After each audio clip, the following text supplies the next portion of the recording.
2025 സമാധാനത്തിനുള്ള Nobel സമ്മാനം സംബന്ധിച്ച വിഷയമാണ് നമ്മളിവിടെ ചർച്ച ചെയ്യുന്നത്. 2025 സമാധാന നോബൽ സംബന്ധിച്ച ചർച്ചകളുടെ തുടക്കം മുതലേ ഒരു നാണക്കേട് മണക്കുന്നുണ്ടായിരുന്നു. ലോകത്തെ ഏറ്റവും വലിയ ജനാധിപത്യ രാജ്യങ്ങളിലൊന്നും ഏറ്റവും സമ്പന്നവുമായ അമേരിക്കയുടെ പ്രസിഡന്റ് താനാണ് സമാധാനത്തിൻ്റെ നൊബേലിന് ഏറ്റവും അർഹൻ എന്ന് നിത്യവും പറഞ്ഞുകൊണ്ടിരിക്കുകയായിരുന്നു. ലോകത്തെ അതിശയിപ്പിക്കും വിധം നുണ പറയുകയും മനുഷ്യരെ പരമാവധി വെറുപ്പിക്കുന്ന സ്വഭാവ വിശേഷങ്ങൾ കാട്ടുകയും ബെല്ലും ബ്രേക്കുമില്ലാതെ സംസാരിക്കുകയും പെരുമാറുകയും ചെയ്യുന്ന ഏകാധിപതിയായി മാറിക്കൊണ്ടിരിക്കുകയാണ് ഡൊണാൾഡ് ട്രംപ് എന്ന ഈ വ്യക്തിത്വം. ഇത്തരത്തിൽ അസമാധാനത്തിൻ്റെ ആൾരൂപമായ ഒരാൾ തൻ്റെ മുഷ്ക് ഉപയോഗിച്ച് നൊബേൽ കമ്മിറ്റിയെ വരച്ച വരയിൽ നിർത്തി സമ്മാനം തട്ടിയെടുക്കുമോ എന്ന ആശങ്കയോടെ ലോകം ഉറ്റുനോക്കിയിരുന്നു. ഏതായാലും സമ്മാനം ഏർപ്പെടുത്തിയ ആൽഫ്രഡ് നൊബേൽ ഫൗണ്ടേഷനും ഇനിയും ബാക്കി നിൽക്കുന്ന ഇത്തിരി സൽപ്പേരുള്ളതിനാലാകാം കണ്ണിൽ കൊള്ളേണ്ടത് പുരികത്തു തട്ടി പുറത്തുപോയത്. ട്രംപിൻ്റെ ആരാധികയായ വെനസ്വേല പ്രതിപക്ഷ നേതാവ് മരിയ മച്ചോഡയ്ക്കാണ് ഇത്തവണ പുരസ്കാരം നൽകിയത്. മരിയയ്ക്ക് സമാധാന നൊബേൽ ലഭിച്ച ശേഷമുള്ള അവരുടെ പ്രവൃത്തികൾ കാണുമ്പോൾ കണ്ണിൽ കൊള്ളുന്നതിന് തുല്യമാണ് പുരികത്ത് കൊള്ളുന്നത് എന്നും ബോധ്യപ്പെടുന്നുണ്ട്. തനിക്ക് കിട്ടിയ പുരസ്കാരം താൻ ട്രംപിന് സമർപ്പിക്കുന്നു എന്നും തന്നേക്കാൾ പുരസ്കാരത്തിന് അർഹൻ ട്രംപാണ് എന്നുമായിരുന്നു മരിയയുടെ പ്രസ്താവന. കാര്യങ്ങൾ അവിടെ അവസാനിച്ചു എന്ന് വിശ്വസിക്കാൻ ലോകം ശ്രമിക്കുമ്പോഴാണ് തൻ്റെ ആജന്മ ശത്രുക്കളായ വെനസ്വേല പ്രസിഡന്റ് നിക്കോളാസ് മഡുറോയെയും ഭാര്യ സീലിയ ഫ്ലോറസിനെയും അവരുടെ വാസസ്ഥലത്തു നിന്നും സൈനിക നടപടിയിലൂടെ പിടിച്ചുകെട്ടി തടവിലാക്കിയ ട്രംപിനെ മരിയ വൈറ്റ് ഹൗസിൽ സന്ദർശിച്ച് തനിക്ക് കിട്ടിയ 196 ഗ്രാം തൂക്കം വരുന്ന സ്വർണ്ണ ഫ്രെയിമിട്ട വലിയൊരു ബോർഡിൽ പതിച്ച് കൈമാറിയിരിക്കുന്നു. ട്രംപിനും ആരാധകർക്കുമല്ലാതെ മറ്റാർക്കും ഈ നടപടി ഹരം പകരുമെന്ന് തോന്നുന്നില്ല. ഇതോടെ നൊബേൽ സമ്മാനം മരിയയ്ക്ക് കൊടുക്കാൻ തീരുമാനിച്ച നൊബേൽ സമിതിയും ലഭിച്ച പുരസ്കാരം ട്രംപിന് കൈമാറിയ മരിയയും അത് ഒരു ജാള്യവുമില്ലാതെ സ്വീകരിച്ച ട്രംപും തികച്ചും ഹാസ്യ കഥാപാത്രങ്ങളായിരിക്കാം. സാമാന്യബോധമുള്ള ആരെയും അമ്പരപ്പിക്കുന്ന ഒരു നടപടിയായി നമുക്കിതിനെ കാണാം. 1973 സമാധാന നൊബേൽ സംബന്ധിച്ച ഗൗരവമേറിയ ആദ്യ വിവാദം ഉണ്ടാകുന്നത്.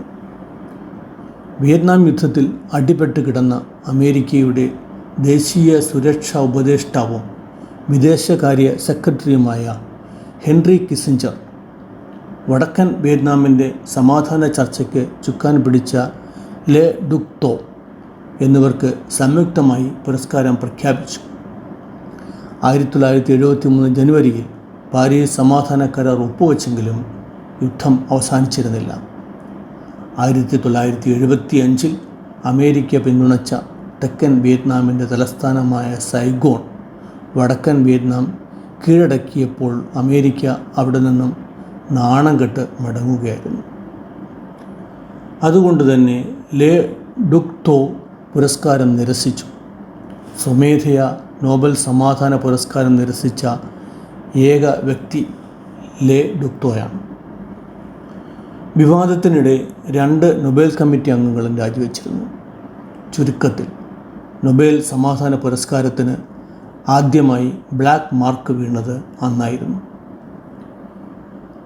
പിന്നീട് രാഷ്ട്രീയ സമ്മർദ്ദങ്ങൾക്കും താൽപ്പര്യങ്ങൾക്കും പലവട്ടം സമിതി വിധേയപ്പെട്ടെങ്കിലും ഇപ്പോഴുണ്ടായ വിധം നാണം കെട്ട അവസ്ഥ വന്നിരുന്നില്ല.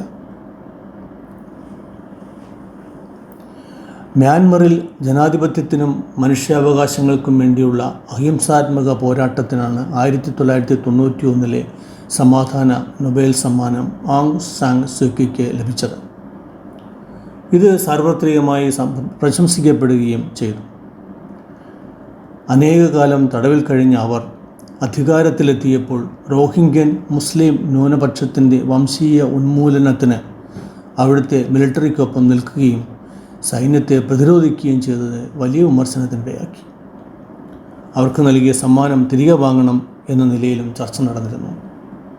എന്നാൽ സമ്മാനം പിൻവലിക്കുന്നത് അസാധ്യമാണെന്നായിരുന്നു നോർവീജിയൻ നൊബേൽ കമ്മിറ്റി ആവർത്തിച്ച് പ്രസ്താവിച്ചത്. ആ സമയം വരെയുള്ള ഒരു വ്യക്തിയുടെ പ്രവർത്തനത്തിന് ആണ് അവാർഡ് നൽകുന്നത് എന്നായിരുന്നു സമിതിയുടെ ഭാഷ്യം. 1994 സമാധാനത്തിനുള്ള നൊബേൽ സമ്മാനവും ചരിത്രത്തിലെ ഏറ്റവും വിവാദപരമായ ഒന്നായി കണക്കാക്കപ്പെടുന്നു. ഓസ്ലോ ഉടമ്പടിയിലൂടെ മിഡിൽ ഈസ്റ്റിൽ സമാധാനം കൈവരിക്കാനുള്ള ശ്രമങ്ങൾ നടത്തിയ PLO chairman Yasser Arafat, Israel പ്രധാനമന്ത്രി ഇസ്ലാക്ക് റാബിൻ, ഇസ്രയേൽ വിദേശകാര്യമന്ത്രി ഷിമോൺ പെരസ് എന്നിവർക്കാണ് സമാധാന നോബൽ സമ്മാനം ലഭിച്ചത്.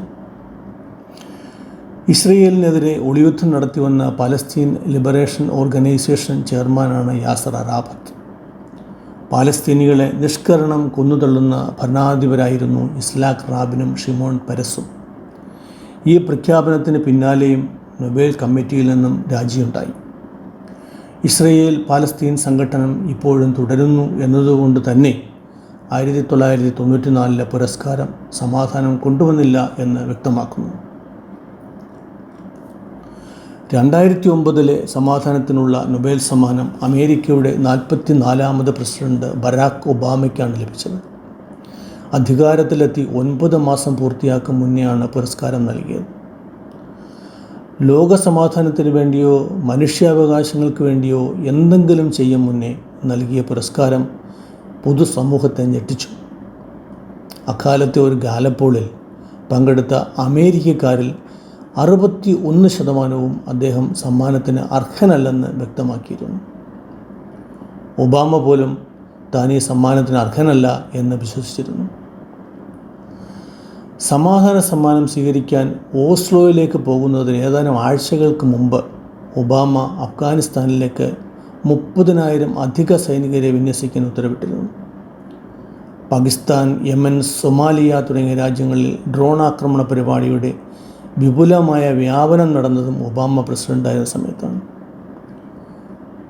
തോർബ് ജോൺ ജാഗ്ലാൻഡിൻ്റെ നേതൃത്വത്തിലുള്ള നോർവീജിയൻ നൊബേൽ കമ്മിറ്റി ഭൂതകാലത്തിന് പ്രതിഫലം നൽകുന്നതിനേക്കാൾ ഭാവിയെ സ്വാധീനിക്കാൻ ശ്രമിക്കുകയാണെന്ന് അഭിപ്രായപ്പെട്ടാണ് വിമർശനങ്ങളെ പ്രതിരോധിച്ചത്. എന്നാൽ ഭാവിയെ സ്വാധീനിക്കാൻ പുരസ്കാരത്തിന് കഴിഞ്ഞില്ല എന്നതാണ് സത്യം.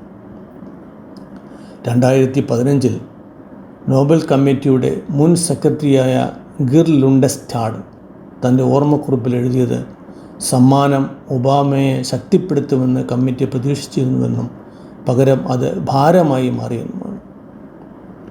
2012 യൂറോപ്യൻ യൂണിയന് സമ്മാനം നൽകിയ സമയത്ത് അഭയാർത്ഥി പ്രശ്നങ്ങളും അതിർത്തി തർക്കങ്ങളും ആഭ്യന്തര പ്രശ്നങ്ങളും യൂറോപ്യൻ യൂണിയൻ നേരിടുന്നുണ്ടായിരുന്നു.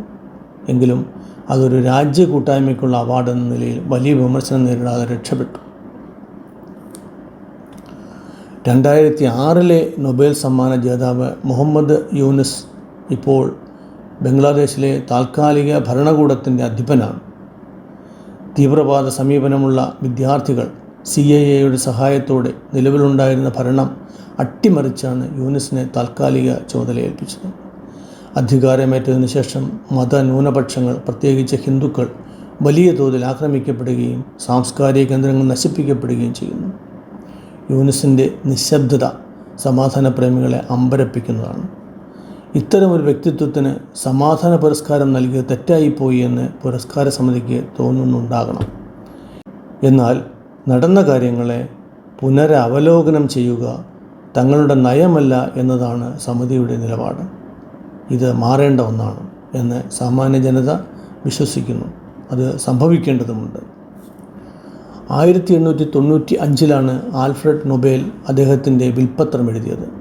സമാധാനത്തിനുള്ള നൊബേൽ രാഷ്ട്രങ്ങൾ തമ്മിലുള്ള സാഹോദര്യം, സൈന്യങ്ങളുടെ എണ്ണം കുറയ്ക്കൽ അല്ലെങ്കിൽ നിർത്തലാക്കൽ, സമാധാന സമ്മേളനങ്ങൾ പ്രോത്സാഹിപ്പിക്കൽ എന്നിവയ്ക്കാണ് നിശ്ചയിച്ചിരുന്നത്.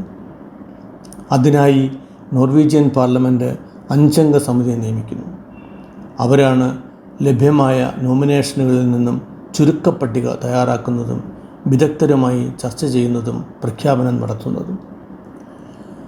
2025 സമിതി ചെയർമാൻ മനുഷ്യാവകാശം, പൊതുസമൂഹം എന്നീ മേഖലകളിൽ പ്രവർത്തിക്കുന്ന നോർവേയിലെ പെൻ എന്ന സംഘടനയുടെ സെക്രട്ടറി ജനറലായ ജോർഗൻ വാട്നെ ഫിറ്റ്നസ്സാണ്. വിദേശകാര്യ വിദഗ്ധനായ ആസ്ലെ ജോ ആണ് വൈസ് ചെയർമാൻ. നോർവീജിയൻ രാഷ്ട്രീയ നേതാവായ ആനി ഏഞ്ചർ, ഇക്കണോമിസ്റ്റും പോളിസി വിദഗ്ധനുമായ ക്രിസ്റ്റിൻ ക്ലെമൻറ്റ്, രാഷ്ട്രീയ പ്രവർത്തകനും മനുഷ്യാവകാശ പ്രവർത്തകനുമായ ഗ്രീ ലാർസൺ എന്നിവരായിരുന്നു അംഗങ്ങൾ. കുറേ കാലം മുൻപ് വരെയും സമാധാനത്തിനുള്ള നൊബേൽ ആർക്ക് ലഭിക്കുമെന്ന ആകാംക്ഷ ലോക ജനതയ്ക്ക് നൽകിയിരുന്ന ഈ അന്തർദേശീയ തലത്തിലെ പരമോന്നത ബഹുമതി അതിൻ്റെ എല്ലാ മൂല്യങ്ങളും ചോർന്ന് തുരുമ്പിച്ച പാഴ്വസ്തു പോലെ ആയിരിക്കുന്നു. ഭാവിയിൽ സമാധാന നോബൽ നൽകുന്നതിൽ അതീവ ശ്രദ്ധ അനിവാര്യമാകുന്നു എന്നതാണ് ഇത് നോബൽ സമിതിയെയും പൊതുസമൂഹത്തെയും ബോധ്യപ്പെടുത്തുന്നത്. ലഭ്യമാകുന്ന നോമിനേഷനിൽ ഏറ്റവും അർഹരായവർ ഇല്ല എന്നുറപ്പായാൽ സമ്മാനം നൽകാതിരിക്കുക എന്നതാകും ഉചിതം. മുൻകാലങ്ങളിൽ ലോകമഹായുദ്ധം ഉൾപ്പെടെ പല കാരണങ്ങളാലും പല വർഷങ്ങളിലും പുരസ്കാരം നൽകാതിരുന്നിട്ടുണ്ട് എന്നതും ശ്രദ്ധേയമാണ്. അഥവാ തെറ്റായ കൈകളിലേക്ക് നൊബേൽ പുരസ്കാരം എത്തിപ്പെട്ടാൽ അത് മരവിപ്പിക്കാനുള്ള അധികാരവും പുരസ്കാരം ലഭിച്ചവർ ഭാവിയിൽ അക്രമത്തിന് കൂട്ടുനിന്നാൽ കൊടുത്ത പുരസ്കാരം തിരികെ വാങ്ങാനുള്ള സംവിധാനവും ആവശ്യമാണ്. സമാധാനത്തിനുള്ള നൊബേൽ സമ്മാനം വലിയൊരു ഉത്തരവാദിത്തമാണ് എന്ന ബോധ്യം അത് വാങ്ങുന്നവർക്കുണ്ടാകണമെങ്കിൽ ഇത്തരം മാറ്റങ്ങളും അനിവാര്യമാകുന്നു. വരും കാലങ്ങളിൽ മാറ്റമുണ്ടാകും എന്ന് തന്നെ നമുക്ക് പ്രതീക്ഷിക്കാം. മറ്റൊരു വിഷയവുമായി നമുക്ക് വീണ്ടും കണ്ടുമുട്ടാം. അതുവരെ ജയ് ഹിന്ദ്.